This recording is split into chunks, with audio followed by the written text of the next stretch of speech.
Bonsoir à tous, bienvenue dans notre émission, votre projet pour la Réunion. C'est le moment de faire le bilan pour Éric Marcely, bonsoir, et Bonsoir. pour Philibert, bonsoir. Cette marche pour la paix? Ce convoi pour la paix, c'était une réussite et on ne s'attendait pas à ce qu'on soit accueillis à des endroits où les gens sont venus nous poser des questions. Pourquoi quelle cause on défend? Et ils ont su se rassembler autour de cette cause, c'est la cause de la paix qu'on voulait absolument. En dehors de tout ça, c'est que, comment je pourrais le dire, c'est que la surprise viendra de Philibert, il en parlera puisqu'on en a parlé tout à l'heure, mais est-ce qu'on a su rassembler des associations et différentes personnes de différents horizons? Et il y a une autre chose aussi dont on parlera tout à l'heure qui me surprend, mais on verra ensemble. Philibert voulait dire quelque chose. Oui, mais c'est vrai que nous, on est contents parce qu'il y a eu une belle dynamique. Comme on avait dit avec Éric, même si on n'est que deux, on le fait. On s'était dit, si on arrive à faire une trentaine de véhicules, ben, ce sera déjà bien. Et on l'a fait. Et les personnes qui avaient décidé de venir, par exemple, de s'arrêter à Saint-Paul, ben, finalement ont été jusqu'à Saint-Leu. Les personnes qui voulaient aller jusqu'à Saint-Leu, finalement, ont été jusqu'à Saint-Pierre ou Saint-Joseph. Ça a créé une belle dynamique, c'était vraiment agréable. Et on tient aussi à préciser qu'on est aussi content de notre point, c'est qu'on a réussi. Donc notre objectif, c'était d'être visible. C'était que les gens se posent des questions sur, tiens, pourquoi, qu'est-ce qui se passe? Donc on a éveillé cette curiosité, on a été visible. Et on a réussi à faire ça sans bloquer la population réunionnaise. On n'a pas créé d'énormes embouteillages qui auraient fatigué les gens. Les endroits, points de rendez-vous qu'on a eus, on les a laissés comme quand on est arrivé, aussi propres. Donc on est vraiment content parce qu'on n'a pas créé de désordre sur notre passage et on a créé une belle dynamique on a vu des sourires et des gens qui étaient contents. J'allais dire que il faut sortir des schémas d'avant, trouver d'autres cadres d'expression. Là, vous avez trouvé un cadre d'expression. Exactement. Oui, oui. Malheureusement, c'est vrai qu'il y a des personnes encore qui sont restées dans les anciens schémas. Hein. Ouais. Et il faut briser ces cordes et ces chaînes mentales qu'on a dans la tête. Ouais. Et c'est le plus difficile. Hein. Et sortir de derrière l'écran, oui. C'est un grand pas. Oui. Et quand je disais aussi, les gens ils font leur révolution, mais sur leur téléphone en disant voilà. Cliquant j'aime, en likant j'aime à chaque fois. C'est pas une révolution là, c'est bien, ça fait partie. Mais maintenant il faut nous montrer. Il faut montrer qu'on existe, hein, qu'on n'ait pas peur, qu'on est là, on est présent. Donc il faut composer avec nous. Et de plus en plus, ben, on le voit, les hommes politiques viennent prendre nos avis et puis discutent avec nous. Et il y a une chose qui est vraie aussi, je ne veux pas dire maturité, je vais chercher juste une évolution. Dans les mentalités des individus, aujourd'hui, la posture gauche-droite apparemment est évacuée. Ça commence enfin à s'évacuer, à comprendre que bon, ils ont été au pouvoir, ils ont toujours fait la même politique. Au final, ils se suivent les uns les autres, ils accomplissent la même politique. Et c'est voyant. Et il y a un autre élément qui arrive en même temps, c'est qu'on ne regarde plus j'allais dire, les partis qui sont à la droite de la droite, je ne dis pas à l'extrême droite, hein, je dis les partis à la droite de la droite, on ne regarde plus ces partis-là avec la même méfiance. Et aujourd'hui, je regarde, y compris à La Réunion, les gens accueillent ces partis-là avec respect. Mais les mentalités changent. Hein, c'est vrai que c'est un travail de longue haleine qu'il faut toujours continuer, d'être toujours derrière et ainsi de suite, de montrer les nouveautés et puis de leur dire que, comme vient de dire Philibert, ils ont toujours fait la même chose depuis des années à l'île de La Réunion, mais nous maintenant on apporte un nouveau souffle de manière à ce que les gens réfléchissent par eux-mêmes et ne pas accueillir tout simplement en pleine figure ce qu'on nous donne à la télévision. Puis de toute façon, on est à une époque où tout ce qui dérange le système sera soit catégorisé extrême droite ou soit extrême gauche. Ouais. Comme ça, le système, lui, il est tranquille. Ouais. Et nous, c'est vrai qu'on vient casser les lignes un peu là-dessus. Ça se voit dans les... J'ai rencontré des gens qui me disent qu'ils ont pris leur carte au RN, au Rassemblement National, alors que jamais j'aurais pu penser que ces personnes-là n'auraient eu cette posture-là. J'allais dire, de voir en Marine Le Pen quelqu'un qui est pro-national, qui est pro-français, qui ne veut plus il y a Après, une c'est une réalité. question de bon sens. Il y a une réalité, même à La Réunion, l'immigration commence à faire peur. Mais bien sûr. Et puis, c'est pas qu'une question d'immigration, c'est tout ce qui va à côté, comme on disait la dernière fois. Remplacer les certitudes, nos habitudes par leurs certitudes. Et le problème, c'est ça, c'est qu'on a une manière de vivre. On a chacun. Les gens qui viennent à La Réunion, les touristes qui viennent à La Réunion, ils viennent pour trouver la Réunion, un dépaysement. Si, comme certains le veulent, on rend La Réunion comme la Côte d'Azur. Mais le touriste, s'il vient à La Réunion, il ne vient pas pour sortir de la Côte d'Azur, pour voir la Côte d'Azur. Et puis nous, les locaux, on a envie de garder notre manière de vivre. On l'a bien vu tout à l'heure en discutant avec des personnes Sur l'artisanat. Ils sont fiers de présenter les produits réunionnais. L'identité réunionnaise. Ouais. Exactement. Fiers, très fiers. Mais malheureusement, ils sont tout seuls aussi. On n'est pas aidé politiquement non plus là-dedans. Donc notre patrimoine historique, culturel, culinaire, tout ça, risque de partir un jour. Donc heureusement qu'il y a ces personnes qui sont là aussi pour transmettre tout ça. Moi, je sais que mon père m'a transmis des choses et que j'essaye de transmettre à mes enfants. Mais j'avais un oncle que je disais avec eux, il faisait du canis. Et il n'a pas pu le transmettre à ses enfants, parce qu'ils n'étaient pas trop intéressés par ça. Eux, c'était autre chose. Donc la transmission est importante, et c'est à nous de le transmettre aux générations futures.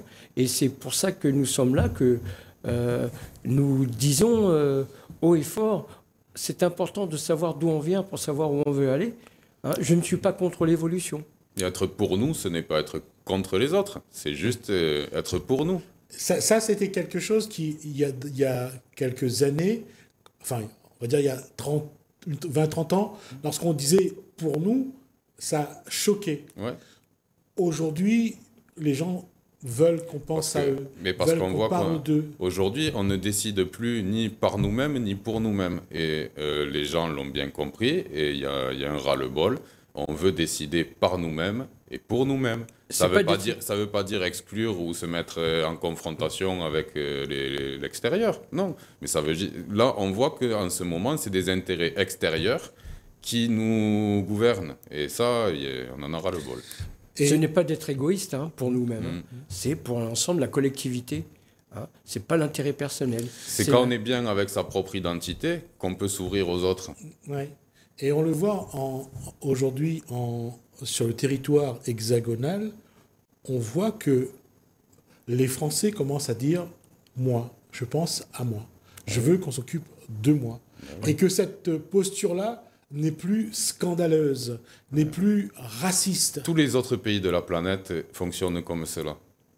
Alors pourquoi nous, on n'aurait pas ce droit à fonctionner pour nous-mêmes, par nous-mêmes ? Et je me rappelle, lorsqu'il y avait encore cette posture gauche-droite, à chaque fois que quelqu'un disait quelque chose qui sortait du cadre du poliment correct, et il était tout de suite placardé.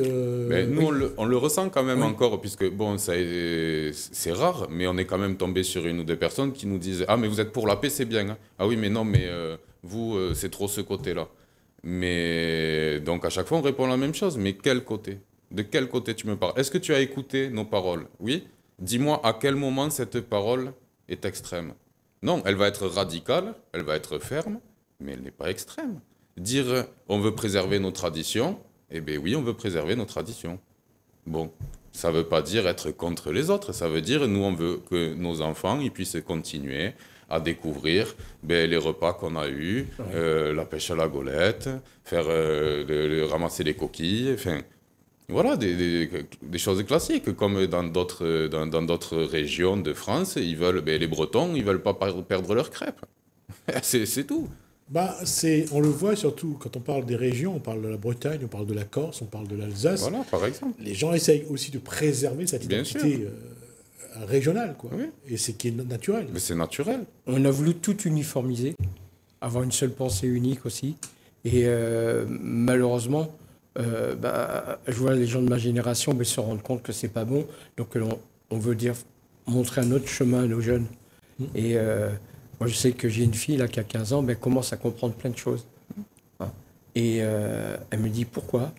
Elle me dit mais justement on parlait de la paix et de la guerre. J'ai dit tu vois le frère de ton pépé il a fait la guerre d'Indochine, la guerre d'Algérie et jamais il n'en a parlé. J'ai découvert ça tout simplement avec d'autres personnes. Elle me dit, ah bon, tonton, mon grand-tonton, il a fait la guerre. J'ai dit, ouais, mais il est parti faire la guerre pour une guerre qui ne sait pas pour lui. Et il n'en parlait jamais. Ah oui, ça a été des sujets tabous, ça, dans les familles. Oui, parce qu'on n'était pas fiers. Exactement, parce qu'on n'était pas fiers. C'est tout à fait ça. Quelqu'un qui a fait la résistance, lui, il va en parler naturellement. Ouais, tout à fait. Et je reviens à cette posture-là, parce que d'un point de vue, les 3 prochaines années, 2026, 2027, 2028, il va y avoir des élections. Oui. Et puisque les postures bougent, comment pensez-vous que la communication doit se faire à destination de la population pour leur expliquer expliquer les projets surtout. Mais qu'on puisse justement arriver à leur faire entendre que nos paroles, que les projets arrivent jusqu'à leurs oreilles. Parce que là, la plupart, comme tu dis, 80% vont être d'accord avec ce que l'on dit. Mais faut-il encore qu'ils l'entendent? Ouais. Et aussi d'arrêter les arrangements derrière la cuisine. Ah ouais. Ils ont besoin de transparence et de vérité. De la clarté, et la constance. Quand on a vu ces dernières années, où on a vu des politiques faisaient certaines alliances, mais dans le dos des électeurs, on va dire. Et non, maintenant, il faut arrêter avec ça. On dit, voilà, on dit clairement les choses. Voilà. De toute façon, les alliances derrière la cuisine, il y en aura pour les prochaines années. Ça, je suis déjà convaincu, puisque j'en ai déjà discuté, et les accords d'avant vont s'appliquer dans les prochaines années. Donc, ça, mais nous, notre posture, c'est de rester clair, parce qu'on a bien compris que les gens veulent entendre des paroles claires. Après, quelqu'un qui est d'accord ou qui n'est pas d'accord, ben, on peut discuter, mais au moins... il sait avec qui il parle, il sait sur quoi on se base. On tient un discours qui est clair. Et quand on dit on veut la paix, on veut la paix. Quand on dit on veut la souveraineté, ben on veut la souveraineté. C'est clair, c'est annoncé. Il n'y a pas de choses cachées. Mais à travers ce qu'on voit pour la paix, normalement, c'est un thème qui touche tout le monde. Oui. Mais on voit bien qu'il y a une bonne partie de la population qui n'est pas au courant du contexte géopolitique dans l'océan Indien, les enjeux qu'il y a derrière, que ce soit pour les TAF, les terres australes arctiques françaises, que ce soit pour la position de Mayotte en tant que terre française. On voit que la situation peut évoluer à un moment à l'autre, et qu'on ne sait pas comment ça peut bouger, quoi. Même on a vu sur le référendum qu'il y a eu en Polynésie, Valls qui est parti dernièrement, il n'a pas su trouver des accords parce que c'est pas clair tout ce qu'il propose. Et c'est pas clair aussi pour nous dans l'océan Indien tout ce qu'on nous propose. Tout ça c'est dû à une Union européenne qui nous a été vendue pour la paix et la prospérité et qui a fait exactement tout le contraire, puisqu'ils recherchent la guerre. Pourquoi la guerre? C'est parce que tout simplement il y a un projet aussi de fédéralisation. Mais il y a certains politiques qui, quand ils se présentent, ils n'osent pas le dire, mais si vous regardez son compte Twitter, ils vous disent vive les États-Unis d'Amérique. Vive les États-Unis d'Europe, pardon. Ça, c'est Victor Hugo qui l'a écrit en premier, je crois. C'est possible, je ne sais pas. Mais ils nous disent vive les États-Unis d'Europe. Ouais. Est-ce qu'ils ont été élus pour faire les États-Unis d'Europe? Est-ce qu'ils ont dit clairement à la population qui comptait qu'on appartienne à Bruxelles et que ce soit Bruxelles qui gère à notre place, qu'on soit encore plus noyé dans la masse, sachant que le Parlement européen n'a qu'un avis consultatif. Les parlementaires européens, les députés européens n'ont qu'un avis, qui sont consultés par la Commission, mais ils n'ont aucun pouvoir de décision. La Commission reste seule à avoir le pouvoir de décision. Donc c'est un organisme qui n'est pas démocratique. Est-ce qu'on veut demain être noyé dans cet organisme qui n'est pas démocratique? Mais déjà, le mot démocratique a été dénaturé de sa définition. On parle de cette Union européenne, mais elle nous a tous mis dans la misère et dans la pauvreté. Elle a créé le chômage, elle a créé les guerres, elle a créé même sur la santé. On voit bien tout notre service public qui a été vraiment complètement démantelé. Donc, il n'y a plus de paix, on n'a plus de bien-être. Il y a le travail détaché, via le commerce qui est une compétence exclusive de l'Union européenne. Donc le Mercosur va être signé au détriment des agriculteurs français, oui, mais parce que ça va arranger un tel ou un tel ou un tel, voilà. Et c'est pour ça aussi, on en profite pour passer le message, le 29 mai, c'est les 20 ans du dernier référendum qu'il y a eu en France. C'était sur le traité européen. Et les Français avaient voté non à 55%. Sur la Constitution. Sur la Constitution, 55%. que Sarkozy nous a fait repasser avec le traité de Lisbonne, avec notamment Barnier qui faisait partie de ceux qui rédigeaient le texte. Ils ont fait un référendum qui a rejeté la Constitution et eux... Ils l'ont réintroduit. Ils l'ont réintroduit. Malgré le référendum. Ouais. Donc nous, le 29 mai, on va marquer un temps entre nous. Ça va être certainement rendez-vous à 9h, plage Filao, pour un café Frexit, donc à Saint-Pierre. Ravine Blanche, pour un café Frexit, un café partage et avoir un moment de discussion autour du Frexit et de ce référendum qui nous a été volé et comment redevenir souverain pour notre avenir. C'est on devrait arrêter de mettre le drapeau européen français sur tous les travaux qui se passent à La Réunion, parce que c'est quand même l'argent des Français qui construit soit les routes, soit les lycées, soit les hôpitaux. Souvent on l'entend. Donc, qu'on arrête de nous faire croire que les élus soient honnêtes. Parce que l'argent qu'on donne à l'Europe, c'est l'argent des Français qui nous reviennent plus ou moins. Et quand on le fait grâce, c'est grâce à l'europe, c'est grâce... Non, l'Europe nous enfonce, au contraire. Elle nous a mis dans la pauvreté, comme j'ai dit tout à l'heure. On nous dit le département... Et d'ailleurs, on le ressent bien à La Réunion, puisque c'est ce département de France qui reçoit le plus du fonds européen. Donc, on ressent vraiment la présence de l'Union européenne qui colle leur petit drapeau absolument partout. On va nous dire, ah oui, mais regarde, si on a telle route, on est bien content. Regarde, il y a le drapeau. Non, on devrait écrire en dessous de chaque fois qu'on voit un drapeau européen avec écrit... financé par l'Union européenne, on devrait écrire en dessous, oui, mais Union européenne financée par la France. C'est comme si je gagne mon salaire, j'ai 1500 €, bon, on me donne 500 €, il y en a 1000 qui partent chez le voisin. Et le voisin, lui, sous condition que je tonde bien ma pelouse, il m'en rend 500. Donc au final, je gagne 1500 €, lui, il garde 500 dans sa poche, et moi, sous condition de, je récupère une petite partie. Donc non, l'Union européenne, on nous fait perdre de l'argent. Et tout ce qu'on voit, tous les petits drapeaux Union européenne financés par, non, ça aurait été financé par la France. C'est un mensonge. C'est un mensonge, complètement. Et j'allais dire, l'Europe a eu une bonne idée en inventant pour des territoires comme la France ou bien comme pour l'Espagne, l'île qui est juste à côté, j'ai oublié le nom. Majorque. Non. Canaries. Pardon. Les Canaries. Non. Ils en font des territoires européens, en fait. Les RUP. Les RUP. Les régions ultra-périphériques. Mais parce que l'Union européenne, elle connaît déjà au niveau géopolitique, c'est très important, ces territoires sont très importants. Et pour elle, c'est le moyen d'essayer de les détacher de la nation. Elle pousse à ce que ces territoires se détachent de la nation pour être rattachés directement à Bruxelles. C'est un premier pas, c'est par facilité aussi. Elle se dit, oui, c'est des ultramarins. Donc, on va avoir plus de facilité à les détacher du continent pour... voilà, c'est la première étape. Et puis, pour faire revenir petit à petit le pays tout entier, au final. On avait vu avec la Catalogne. Quand la Catalogne, c'était Puigdemont qui avait voulu faire l'indépendance de la Catalogne. Qui c'est qui l'a accueilli? C'est Bruxelles. Mais il y a eu une réaction quand même du gouvernement... Mais le gouvernement espagnol a voulu l'emprisonner. Il s'est enfui à Bruxelles, il a été accueilli par Bruxelles pour continuer tranquille sans être emprisonné. Donc l'Union européenne veut vraiment gouverner par région. D'ailleurs, les super-régions de François Hollande... C'est exactement ce que j'allais dire. Ça a été basé sur quoi? Sur la taille des lenders allemands, sur la taille des... Ils veulent uniformiser. Donc c'est pour ça qu'ils ont créé ces super-régions. Dans l'optique de, bon, demain, on enlève les États, on sait que c'est les telles régions, telle région, telle région. Et nous, on a des politiciens, forcément, qui sont chefs de ces régions-là. Ils se disent, ah, moi, ça va me donner un peu plus de pouvoir. Donc, ils sont favorables. Sauf que si on regarde ça, on retrouve la France des années où il y avait encore des royautés, il y avait encore des duchés. Exactement. Il y avait encore...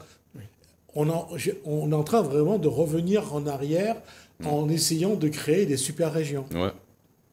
Pour mieux pouvoir dominer le citoyen. Diviser pour mieux régner. Exactement. Et nous, c'est vrai que c'est un rapport, ça, qu'on répète aussi assez souvent. Il faut sortir de ce rapport dominé-dominant maintenant. Il faut arrêter de « Ah non, le dominant a dit quelque chose, donc je n'ose plus, je dis... » Non, si. C'est-à-dire que le fédéralisme n'ayant pas réussi à s'imposer en Europe, ils ont trouvé un moyen différent. Ils cherchent. Et la guerre en Ukraine, c'est un bon moyen pour eux, puisque ils cherchent par là à dire ah non, mais on aura une armée commune, un impôt commun. Ouais. Bon, mais si on n'a pas de frontières, pas de monnaie nationale, une armée commune et un impôt commun, de fait, ça s'appelle un pays, ça s'appelle un État. Donc dans ce cas-là, il n'y a plus d'État. Donc on va se retrouver avec des micro-États. Voilà. Et là, après, pour se sortir de ça, mais c'est compliqué. Hein. Mais c'est plus facile à dominer. Oui. Et à maîtriser, à manipuler. Exactement. On aura l'occasion d'en reparler puisqu'on a déjà atteint le temps. Et on reviendra sur l'évolution puisqu'on va partir vers les élections dans les prochains mois, voir un petit peu comment les gens se positionnent aujourd'hui pour essayer de faire entendre la voix. Parce que ce combat de la paix, c'était aussi, je pense, un moyen de faire entendre la voix de certaines personnes qui ont des choses à dire. Merci à vous deux. Merci. Merci. Merci à vous de nous avoir suivis. Merci à François. Je vous dis à bientôt.